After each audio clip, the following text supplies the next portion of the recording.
8h17, ele está chegando, Alexandre Arce, nosso colunista de finanças pessoais. Bom dia, bem-vindo.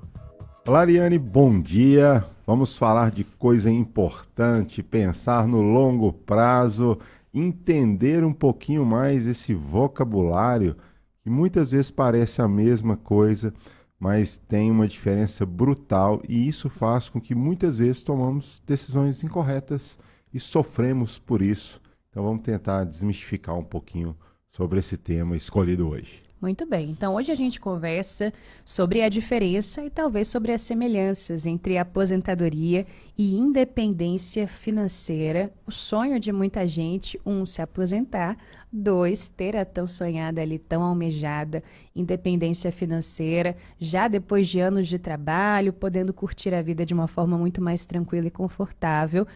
Então vamos lá, muita gente, como você disse, Alexandre, pode achar que a gente está falando de coisas quase que iguais, não é? Esses conceitos são ou não são a mesma coisa? Parece a mesma coisa, mas são opções divergentes, diferentes. Quando a gente fala da aposentadoria ou da independência financeira, como você disse ali com bastante sabedoria, algumas pessoas aposentam, param de trabalhar, chegam naquele limite que já tem acesso a receber de forma passiva um dinheiro, que seja via previdência social, que seja via previdência privada, mas muitas vezes não chegam na sua independência financeira, precisam de uma complementação de dinheiro ou muitas vezes dependem de alguém para manter ali o mesmo nível de vida que tinha anteriormente.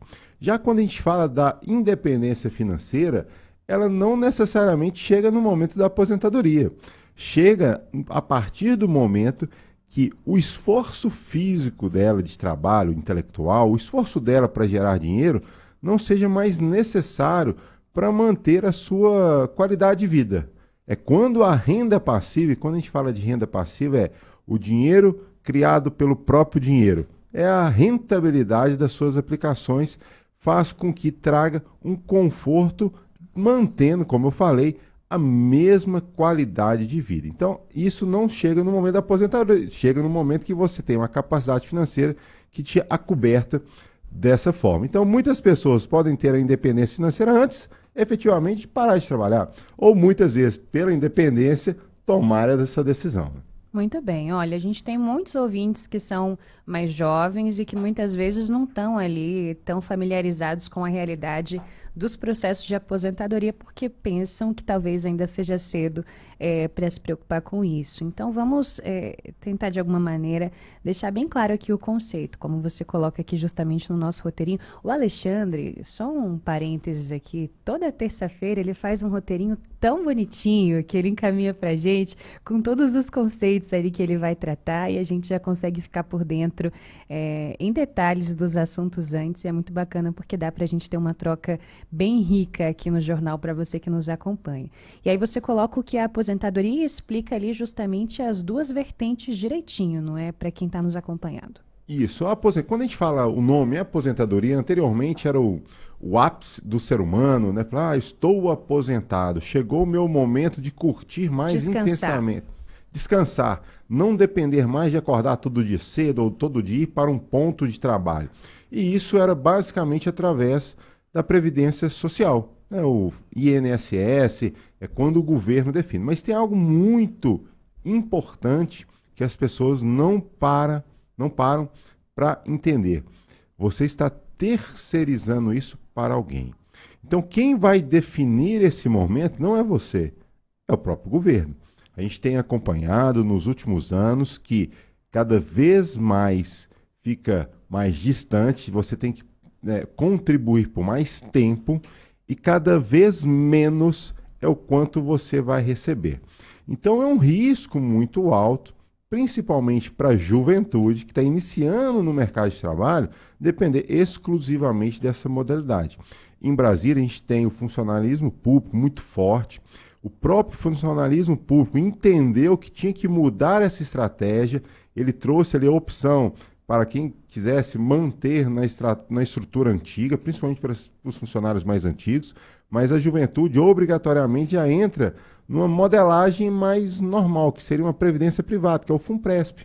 Então, você entende que já existe uma gestão diferenciada que a autorresponsabilidade ela é fundamental. Como seja a autorresponsabilidade? Eu contribuo para mim. Quando a gente fala da previdência social, eu contribuo para quem está aposentado. Eu estou trabalhando, eu contribuo para quem está aposentado. E espero que alguém trabalhe para contribuir para mim Sim. quando eu chegar no meu momento de aposentadoria. A previdência privada ela é diferente. Você contribui para você mesmo. Então, se você colocar muito dinheiro de maneira rápida, você vai chegar num volume de dinheiro grande de uma maneira mais curta. E aí você vai ter essa gestão um pouco mais independente. Quando a gente fala agora do conceito de independência financeira, eu não estou falando mais qual modelagem, se eu vou colocar isso numa previdência, se eu estou fazendo investimentos através de renda fixa, renda variável. Eu mostro que eu preciso construir um colchão financeiro e você vai ter uma série de estratégias nessa construção. E esse colchão financeiro, que entende-se investimentos, mensalmente, o que é evoluído, o que é acrescido de juros, faz com que eu possa manter a minha estrutura de vida. Vou trazer um exemplo simples. Vamos supor que eu me organizei durante alguns anos e o meu custo de vida fica em torno de R$ 5.000. R$ 5.000 é meu custo de vida, eu preciso de R$ 5.000 para pagar aluguel, para pagar empregada, enfim, para pagar o que for que Luz, seja. água, tudo. E eu fiz uma construção de um colchão financeiro de R$ 800.000. E esses R$ 800.000 me rendem mensalmente R$ 7.000. Então, me mostra que eu tenho a capacidade mensal de pegar parte dessa rentabilidade, pagar o que é necessário para a minha sobrevivência com conforto, então eu me considero um independente financeiro. Tá. Então, esse é o grande diferencial. E o mais legal, Ariane, quando a gente, principalmente os mais jovens, pensam na aposentadoria, é algo muito distante, muito quase irreal. Fala, para quê? Está tão longe. Mas isso acontece numa velocidade muito rápida. E eu sempre falo que o cuidado ele é muito importante. A reflexão, o entendimento ele é favorável ao investidor. E quando ele entende esse mecanismo, ele possivelmente tem a capacidade de tirar essa terceirização, como a gente fala hoje da Previdência Social, e traz ali para ele ser o personagem principal da sua vida financeira e poder definir isso. Muito legal. Você falou de aposentadoria privada, né? Já tem algumas experiências que eu vim escutando ao longo dos últimos anos. Por exemplo, tem empresas que têm um esquema muito interessante e atrativo, onde você, por exemplo, ali coloca X por mês nessa aposentadoria privada, a empresa entra com mais X por mês e você tem 2X todo mês para que você vá ali juntando essa grana para sua aposentadoria privada. Agora, minha pergunta quem porventura não tem pelo menos por hora, essa aposentadoria privada ou esse tipo de planejamento, mas investe ali numa renda fixa ou tem um dinheiro investido aqui ou ali, para justamente pensando em usar lá na frente esse dinheiro para que se complemente, por exemplo, uma aposentadoria paga pela Previdência Social. Esse tipo de opção seria equivalente e razoável? Ou, na sua avaliação, isso é uma coisa, a aposentadoria privada é outra, é preciso que se preocupe com as duas coisas? Legal. Quando a gente fala de previdência a longo prazo, eu acho que o investidor tem que entender isso. Previdência a longo prazo é um dinheiro que você está acumulando para utilizar lá na frente. Quando você contribui para você mesmo, previdência privada. E ela tem duas ramificações, que é a previdência privada normal, que você abre, né, hoje nas corretoras de investimentos, nos bancos, e você tem a previdência fechada, que é justamente a previdência de alguma entidade, algumas vezes públicas, algumas vezes privadas, das quais faz com que incentive esse investidor a guardar um pouco de dinheiro, ela vai lá e guarda uma quantidade igual. Então é um benefício que as instituições, as empresas trazem para os seus funcionários. Então, uma regra, se hoje você está numa instituição que tem um plano fechado, e esse plano fechado ele contribui até, normalmente 8%, 9%, 10%, contribua o máximo que ele está te premiando. Tá. É dinheiro, eu falo assim que é quase um patrocínio. Tem que aproveitar, você está ganhando um dinheiro, 100% do que foi aplicado, já dobra seu dinheiro ali, no momento desse aporte. Então, fique sempre muito atento a isso e sempre muito atento quanto ele está trazendo de benefício. Fora aí, a gente tem algumas regras tributárias, a gente já conversou em algumas outras colunas, até 12%, dependendo ali da modalidade de previdência, você consegue abatimento do imposto de renda. Eu acho que o mais importante, entenda, cada vez mais, vamos gastar tempo em nos proteger. A gente gasta tempo para entender quais foram as novidades do mundo das celebridades, quem separou, quem casou, quem lutou no último final de semana ali, a luta de boxe. Quem vai sair do Big Brother. Quem vai sair do Big Brother.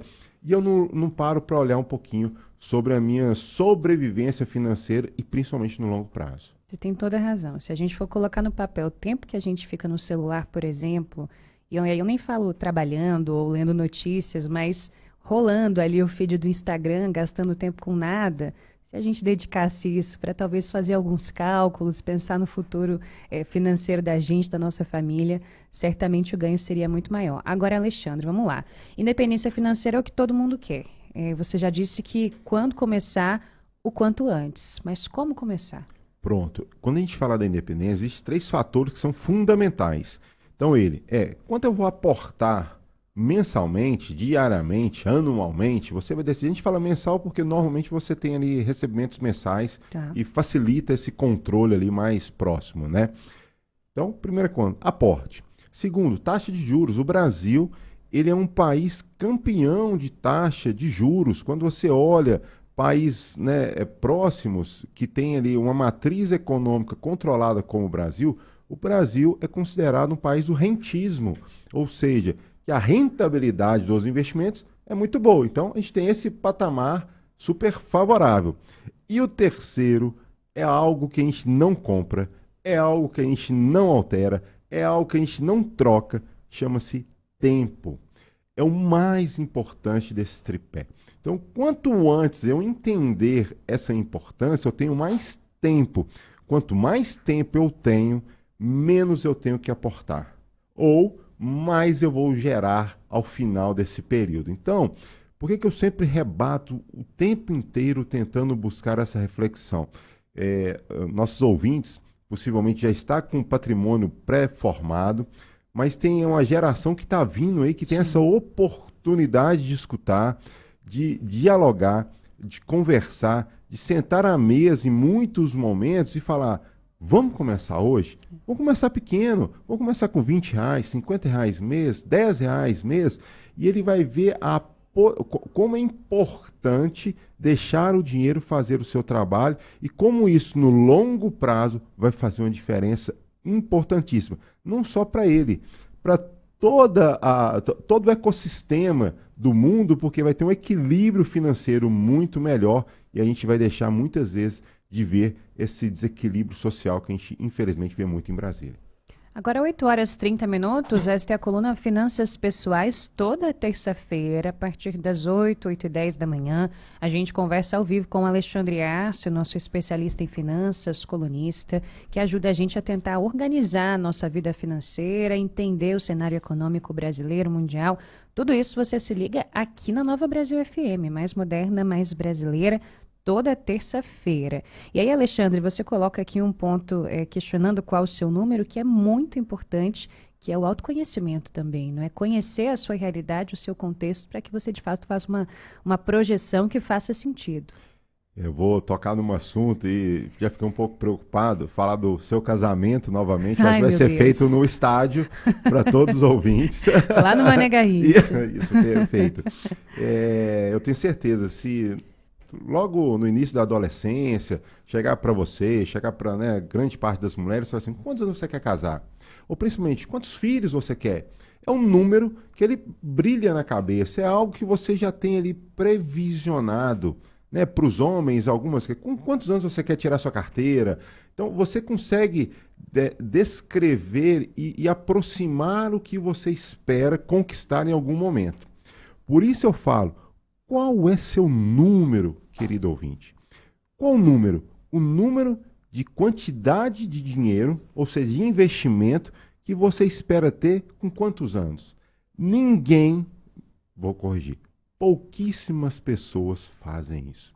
Se aos meus 18 anos eu vou definir que eu quero chegar na minha independência financeira aos 40, aos 50, aos 60, aos 70, eu faço um cálculo super simples, que é entender quanto eu teria que ter de dinheiro para que eu tivesse essa renda passiva.